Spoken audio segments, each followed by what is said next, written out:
this game here today, but Leo Cullen has resisted that. Is that the right call? I think so, yeah. I think, he's had a little bit of a dip in form, which is unfortunate. And those areas of his game get highlighted then even more so. So the goal kicking, the defensive work, those are the two pillars that he needs to improve on. But in the same breath, I thought the other two subs, or the two lads trying to pip him for that spot, haven't been good enough when they've made their cameos. I thought Sam is still the better distributor. He's still the better in-game kicker. I just haven't seen enough for him to be taken out of that 10 shirt.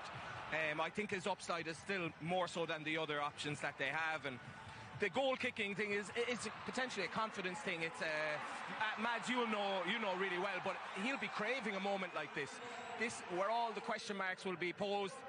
He could go out and go 6 from 6 from all kicks, and everybody will put that to bed, and his confidence will be through the roof, you know. So I think it's a fine line, but I just don't think the other lads have been good enough to warrant him being dropped. And I think, he can, if he can perform well today, the question marks will be dropped. Yeah, I think the key for him today, like we're seeing some of the defensive clips, he does lead the defensive line for Leinster a lot of the time. He's got to get up in the face of the Bulls players. If he does make missed tackles, they've got to be in front of other Leinster players. And then with his kicking out of hand, he's a brilliant ball striker out of hand. It's just about whether he can get the ball off the tee between the posts, which he's struggled with in the last few weeks. So big game for Sam Prendergast today, in and amongst this Leinster side who are desperate for a trophy. Now, as we know, it is a cross-hemisphere clash. North against South, South Africa against Ireland. So it wouldn't be the same if our colleagues from Supersport weren't along for the ride. And Matt Pearce is here with Schalk Bricks. How are you, gents? Thanks, Ross. Well, it's great for us to be here at Croke Park. The only time I was here before was 2009 when the Springboks lost a test match to Ireland.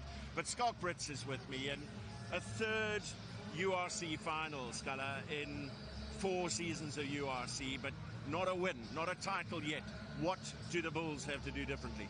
Well, Matthew, it was quite interesting speaking to the players. I mean, last year they were the favourites to win. They lost against Glasgow. Now, the one thing Jake asked them is, look, are you willing to enjoy the pain? Are you willing to sacrifice? Because Leinster keeps the ball for multiple phases, and it's going to take a lot of dedication, hard work, and enjoy the pain. And the boys are ready. They want to go. They're confident. Well, Jake's asked them to enjoy the pain. He's also asking them to enjoy the rain. He said he was praying for rain during the course of the week, and he got his wish overnight. A lot of rain has fallen. Is that going to make a significant difference? Do the Bulls want to slow this game down, play set piece to set piece? Look, where is the Bulls superior as most teams is definitely on the scrumming side, so they're going to use that as a weapon. What do they have to play in that side of the pitch and make sure that Leinster don't get quick ball from a line-up, because that's a very dangerous place where they attack from. Well, the Vodacom Bulls looking for their first win in the URC. They've had to come far, but they've got away wins, significant away wins this year, Munster, Glasgow in particular. So we can't wait, and I'm sure you can't either. We certainly can't, Matthew. Great to have you guys along for the ride. Sorry it's not Bry weather, but we can't control everything. We are going to talk about the Bulls and their prospects in a few moments' time, but before Stevie and Shanks find their way to their seats in the commentary box, they've been mingling with some more fans and hopefully not causing too much offence. We found some South African supporters down here. We found Darren. Looks like you've had a big night out, hiding those eyes behind glasses. Let's have a look. Oh, there they are. They're actually all right. They're actually all right. How do you think the Bulls will go today? I think the Bulls will do very good. I think it's a great opportunity also for them to be in Dublin for the final. I think Leinster have prepared well. I think the Bulls have prepared well. I think it's a great atmosphere, and I hope the Bulls will pull through and win the match today. You travelled far? From Portobello, which is about 30 minutes down the road. So, we're here supporting the Bulls today. And we think it's going to be a great day. Good man, enjoy, right? Get off to the game. Cheers, Sharon. Lovely to meet you, mate. All the best. Now, Stevie, both coaches will be under a little bit of pressure. Obviously, Leo Cullen, 3 semi-finals they've lost. Jake White's been in 2 finals and lost. So who's under more pressure? I think all the pressure is on Leinster. You know, the Bulls are massive underdogs, but it does feel like Croke Park is more of a neutral venue. I know Leinster have won here for the 4 times that they've played, but it is away from the Aviva. And yes, the big crowd is coming, 40,000-50,000 expected here today. They're going to expect a dominant Leinster win, but the Bulls, they're not going to give it all to Leinster. It's going to be a physical game, one that I cannot wait for it to start. Well, I think Leinster is still going to win. What about yourself? I'm going to go for a Leinster win. Shanks, I can't be bothered talking about them failing at the final hurdle for another year, so hopefully the Leinster boys win. There you are. 2 Leinster winners here. Back to you, Ross. Thank you, boys. Jake White is one of the most cerebral coaches in world rugby, and he knows exactly how to stoke the emotions of his players. As discussed, he's taken them to 2 URC finals already, and he's hoping it's third time lucky today. He's been chatting with Ryan Wilson.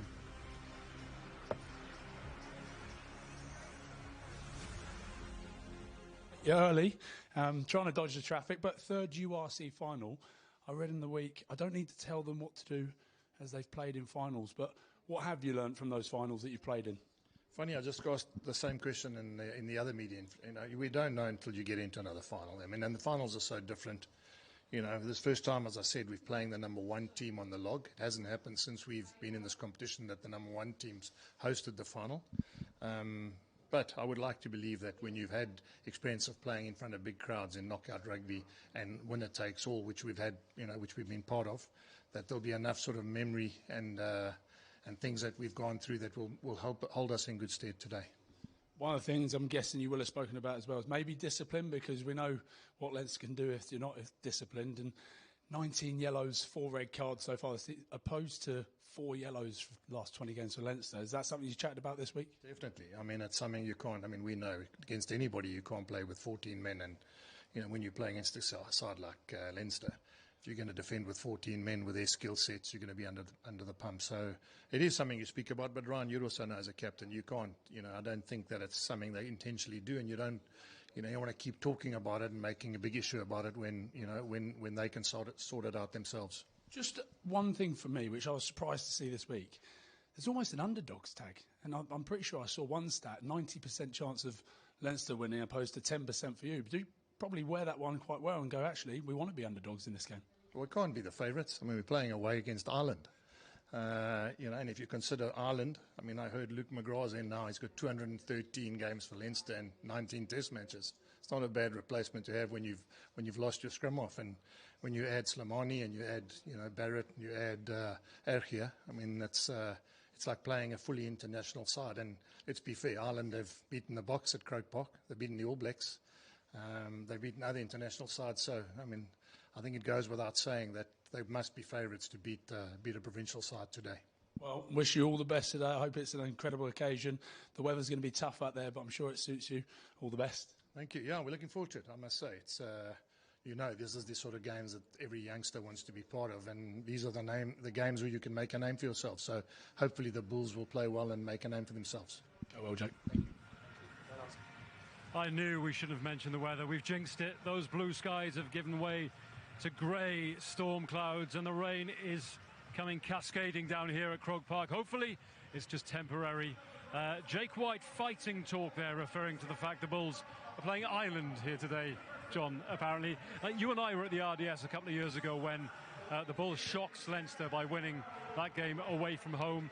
He's proved he can do it before, and if any coach in world rugby is capable of winning on the road, it's Jake White. He knows what he's doing. Yeah, you can see, you can almost sense he's licking his lips at this. I don't know whether he's been banging the drum all week and getting them wound up, but I think you kind of get the impression he maybe has been, his poor little provincial side, as he called them, against Ireland. I think it's slightly unfair on some of the stardust he has in that team, but he's right, they're the underdogs, but I was like, look, as a Scottish person, you're probably going to be the underdog. You used to relish that, especially, going away from home. I played in one URC final away from home, and you relish that. You have to, because otherwise you roll over. But yeah, look, we saw that 2 years ago in particular, 3 years ago at the RDS, and he came with a master plan, and there was tactical nous, there was strategic plans, there was first phase plays that completely sprung Leinster that day, and it was a fairly comfortable win in the end. So yeah, he's astute, he knows what he's doing. He'll come up with a plan specific to today. He prayed for the weather, he's definitely got that, because I think scrum time is going to be huge today. We will look at the scrums, but let's look at the wingers first, Simon. Your favourite topic of conversation. No Curtly Aronson, of course, he's in Japan on sabbatical, but in his absence, Canan Moody and Sebastian de Klerk have really come to the fore. They have indeed, and they've both been on fire, and we get to see some of their skill sets here. De Klerk, obviously, in this instance, with the beautifully weighted crossfield kick. and linking up with his winger, but they've been in great form. They're both very skillful wingers, both very good in the air, good kickers of the ball, but as you can see here, well able to finish. They've got gas, not out-and-out gas, not Curtly Orenza gas or Cheslin Colby, but they can finish from 20, 30, 40, no problem. And they'll be looking to link up with Villy Leroux.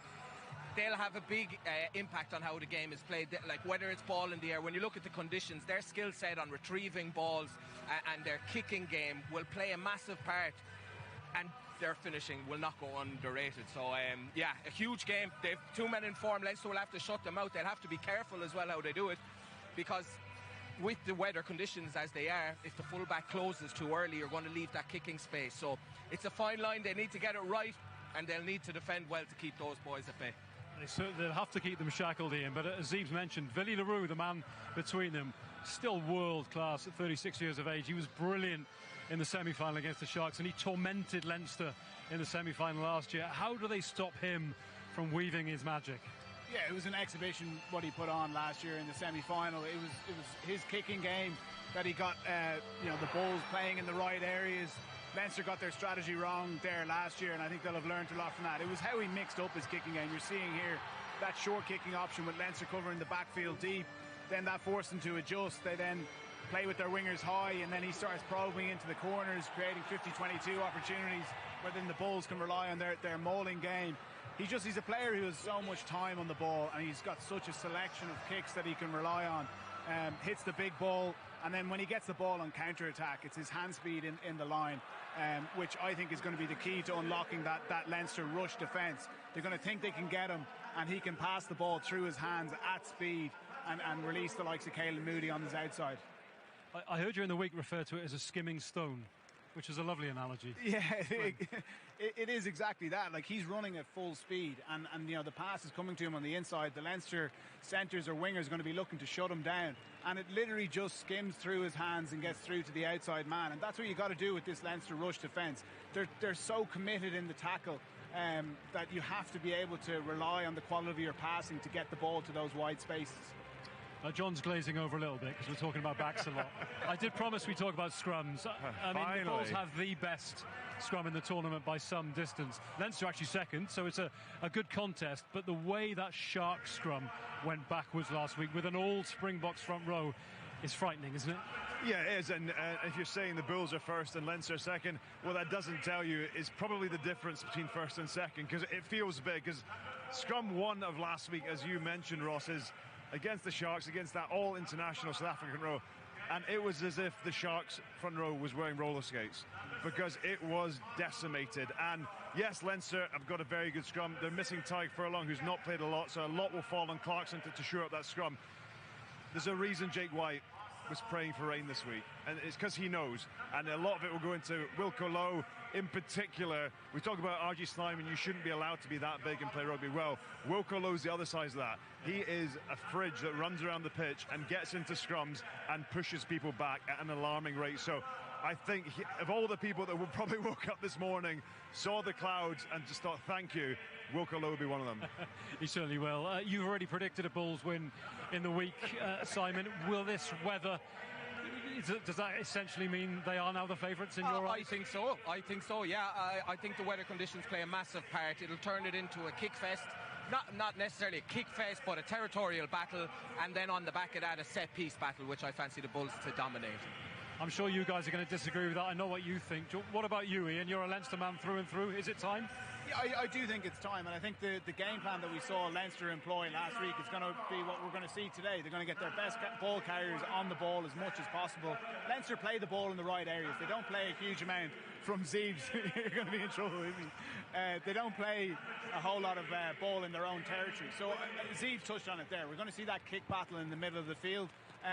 But I have a good feeling about Leinster today. I think they're going to find a way. A good feeling from Ian. Zeebs is sticking to his guns. A Bulls win. It could go any way. In the 6 times they've played one another, the aggregate score differs by a single point. It's going to be epic whatever happens. I just hope this rain stops in the next few minutes. We're going to take another quick break, but don't go anywhere.